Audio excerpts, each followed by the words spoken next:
Bagong update ni Meta mga ante, ginoo ko no. So kung sino po yung kursunada dito no sa bago niyang update, Facebook Content Monetization Beta Interest Form. So para po sa hindi nakakalam paano gawin yarn, so pumunta lang po kayo dito no sa My Creator Support, then Monetization. After that, scroll down, hanapin nyo lang po itong in-stream ads. Then, kapag makita nyo itong in-stream ads, so mababasa nyo dito no yung bagong update para sa in-stream ads. Then, scroll down nyo lang. So, dito po, no, may nakalagay this form. So, meron pong note dito, ha? Basahin nyo muna. The interest form is not an application and it does not guarantee that you will be invited to the beta. So, hindi po siya guarantee-anti, ha? So, baka masaktan na naman kayo, no? Kasi umasa naman kayo. So, kung gusto nyo po, no, na mag-try, malay natin, may invite kayo, no? So, itap nyo lang itong in this form. Then, kapag matap nyo itong in this form, so lalabas na ito, no? Facebook Content Monetization Beta Interest Form. Simplify your earnings, monetize more content. So dito no, kailangan natin ilagay email address. So ilalagay po nito yung email address ninyo ng mga Facebook account ninyo.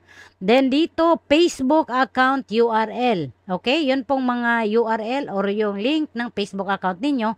At dito sa may baba, other social media account. So, pwede nyo ilagay dito kung meron kayong TikTok, IG, or meron kayo dito YouTube channel, no? Pwede nyo ilagay dito. So, itry nyo, auntie, no? So, hindi pa ako dito nag-send ng interest, no? So, ginawa lang muna natin ang tutorial kasi nagulat naman tayo nitong bagong update ni Meta. Parang mas maganda siya, mga auntie, no? Kasi kung natatandaan nyo, itong sahod ko, yung pinakita ko, hindi siya umabot ng $100.